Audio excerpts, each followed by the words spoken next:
I want you to take a moment and think about the tools that you use when you develop software. Now, the immediate reaction, even for me, is to think about my text editor. For example, I use Vim.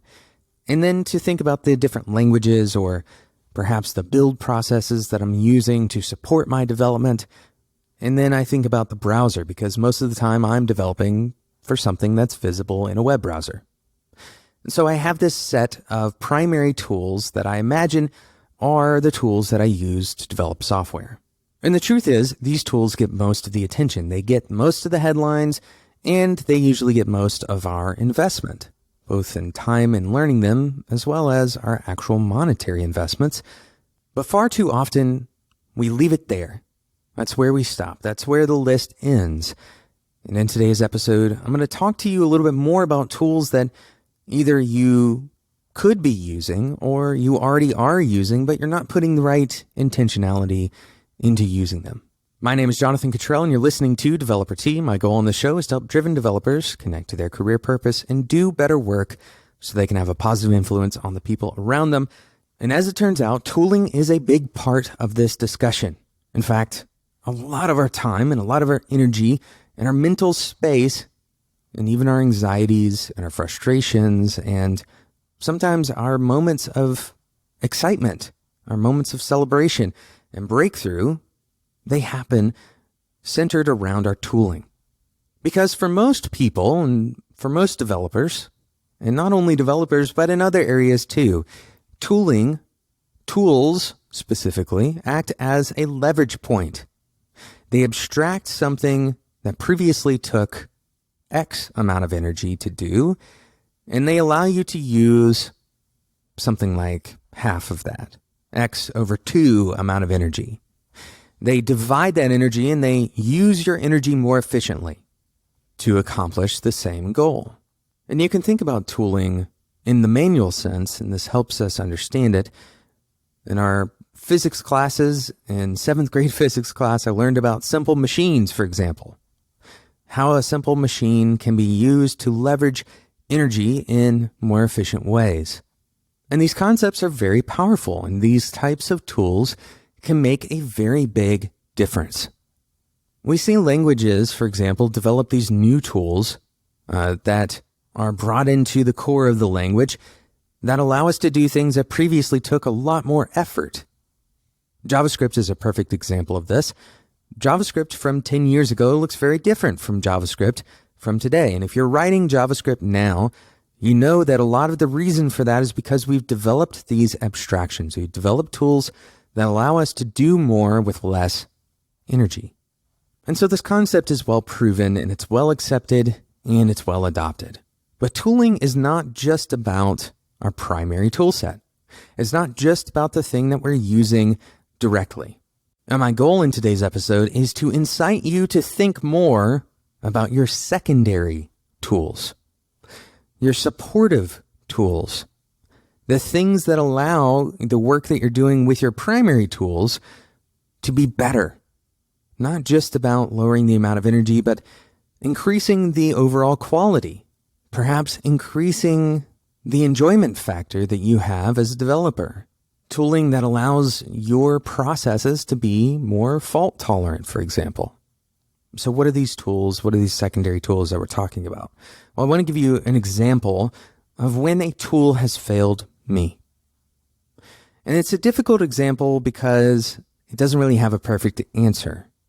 If you're a front-end developer, then you've probably started using a pre-processed version of a CSS language. For example, Sass or Less or something like Stylus. And if you're using one of these, then you know that variables are now available. And even in CSS, we have new variables that you can use, that you can define a CSS variable, right? This is something that has been in the works for a long time, and more recently it has been adopted by most major browsers.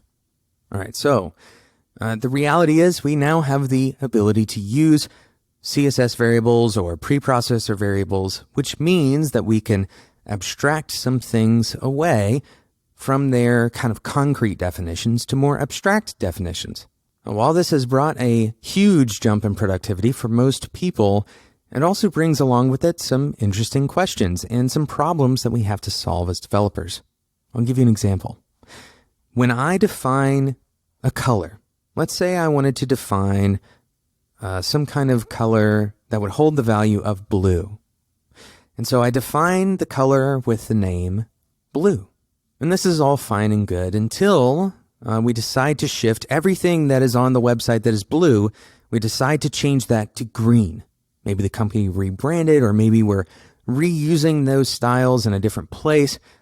And unfortunately, everywhere that the name blue shows up, if I only change the value that that variable is holding, the name blue now stands in my mind for green. And so a lot of smart people saw that this was happening, and instead of using names like blue, they started using names like primary color. Now, the interesting thing is that most websites have more than one color, don't they? And most websites have more than one key color. They have a blue, and then maybe a lighter blue, and then maybe a contrasting color like an orange. And so we start creating variables for all of these colors. Maybe we have a secondary color, and then we have a primary color variant 1, or we have some other kind of system for naming these things without being specific about the color itself. And so by the time that you've encoded all of your colors into your variables file, you have 5 or even 10 different colors with 10 different names. And then as you're writing your CSS, as you're actually using those variables, you're trying to remember just exactly which one of those was blue. And so this conundrum appears very often because as you are writing your code, you're having to go back, and what originally was a tool that had the capacity to save you a bunch of time, now, well, it's actually increasing the amount of time that you're using to develop the same thing. So how can we fix this problem? We've seen lots of blog posts on this discussion. We've seen a lot of people trying to figure out exactly how we should be naming our variables. And we know as computer scientists or as developers or whatever you want to label yourself that naming, as it turns out, is a whole lot harder than it seems at first. So how can we fix this problem? We're going to talk about that right after we talk about today's awesome sponsor, Bitrise. Bitrise provides you and your team with mobile continuous integration and delivery, and they do so in such a cool way. You can build your workflows, how things go from one step to the next. You can build them all in this awesome graphic interface. They have over 170 integrations that you can bring in, and it's not just integrations with external services. They've done the work to do even simple integrations for you, so you don't have to write all that code yourself, and you don't have to create this, massive internal testing process, and all of that is handled for you on Bitrise. And beyond that, you can share this kind of integration with other people, but you can also pull it down locally and run it locally using the Bitrise YAML file. So to give you an idea of some of the services they support, you can actually go through the entire deployment process. You can deploy to iTunes Connect, and you can deploy to things like TestFlight or to the Google App Store. You can do all of these things, but you can also do much lower level things like sending a file to Dropbox or creating a zip file or running a make script. All of this stuff is supported directly by Bitrise. Go and check it out by heading over to spec.fm/Bitrise and get started today. Again, mobile continuous integration and delivery for your whole team, delivered by Bitrise. Thank you again to Bitrise for sponsoring Developer Tea. So how can we solve this problem? It seems kind of like a paradox, doesn't it? That if you name something blue, if you name a variable blue, then at least you know what it is when you're using it. But then what happens when you need to change all of the things that are referencing blue to, in reality, a green color? And I have worked on code bases where blue actually meant green, and that was kind of put into the documentation. It was something that, the developers knew as long as they were working on the project.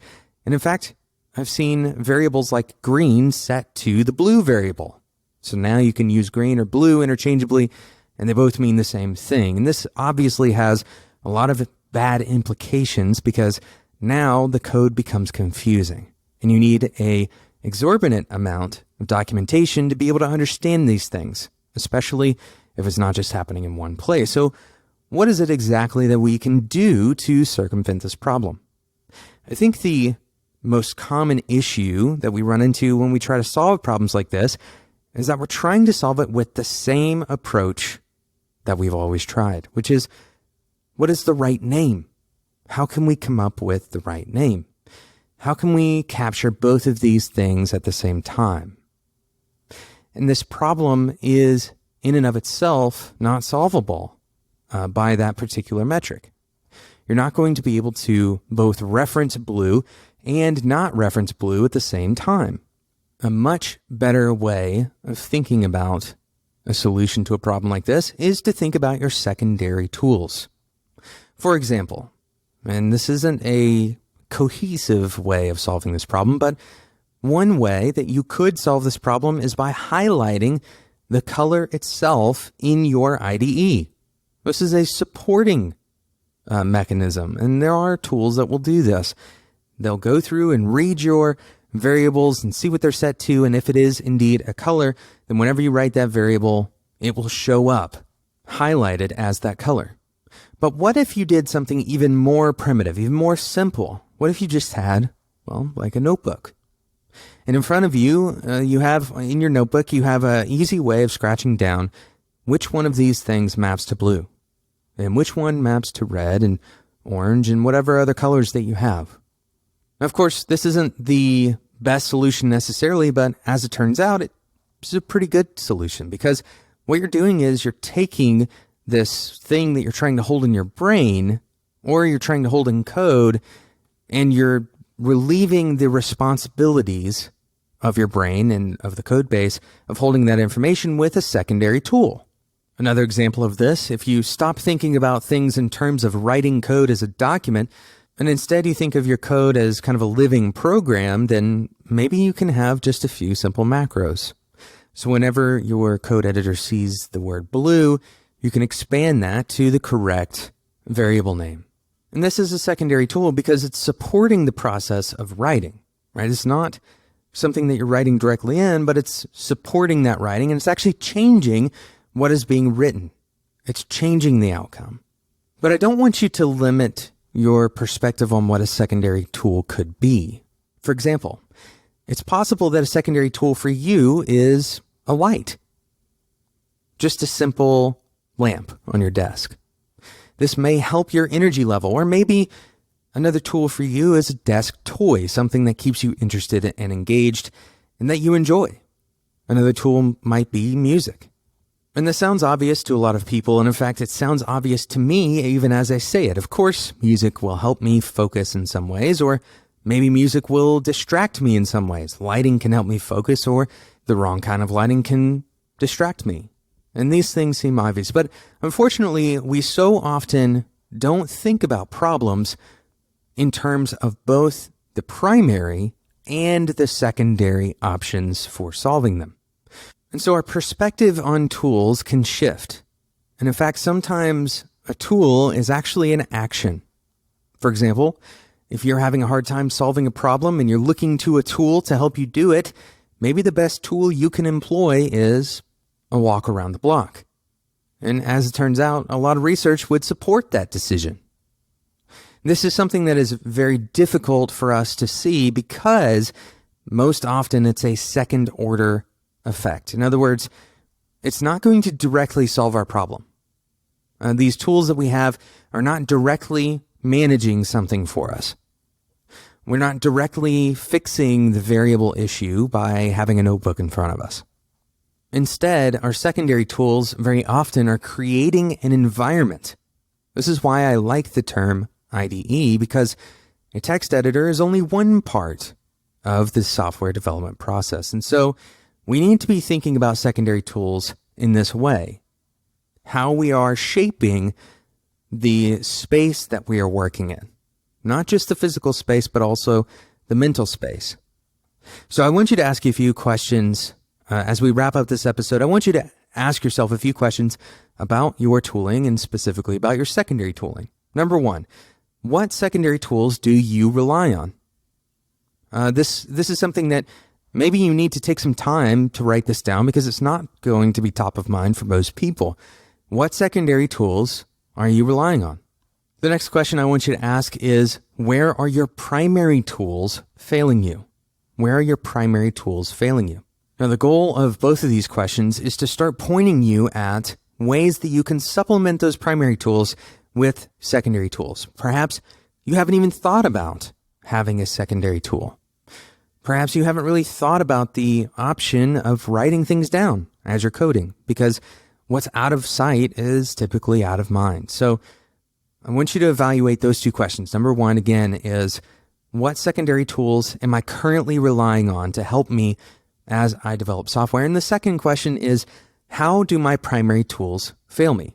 Now, you may not be seeing these as failures, but ways of evaluating whether or not a tool is failing you is think about the time that you spend performing an action.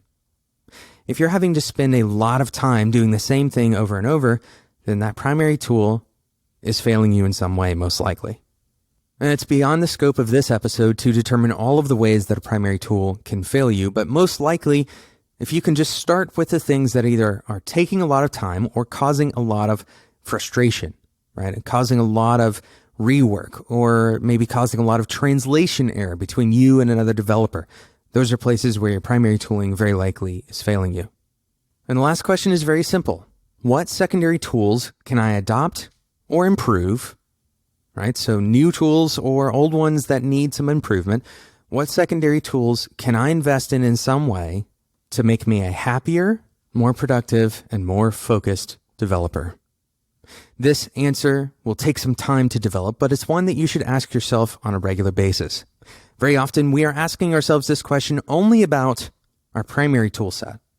We're asking ourselves, what language should I learn next? What IDE, what text editor should I use? These are things that we answer constantly. So often we forget the importance of our secondary tools. Thank you so much for listening to today's episode. Thank you again to Bitrise for sponsoring today's episode. Go and check out Bitrise, particularly if you have mobile continuous integration on your list of things that you wish you had. By the way, this is a good example of a tool set that you can use. Lots of support for secondary tools in that list of 170 integrations. Go and check it out, spec.fm/Bitrise. Thank you so much for listening. If this episode and other episodes of Developer Tea have been valuable to you, then I want to ask for 2 minutes of your time. In the first 20 seconds or so, I want you to subscribe to this show so you don't miss out on future episodes, because again, if you felt like other episodes were valuable, then hopefully subscribing will ensure that you get more value out of future episodes. The next minute of your time, I want you to spend going and leaving a review and a rating for Developer Tea in iTunes. This will help other developers just like you find the show. And you have 40 seconds. I just want you to do whatever you want to with that 40 seconds. It really doesn't take very long at all to do those two things, and it helps the show out tremendously. Thank you so much for listening. Until next time, enjoy your tea.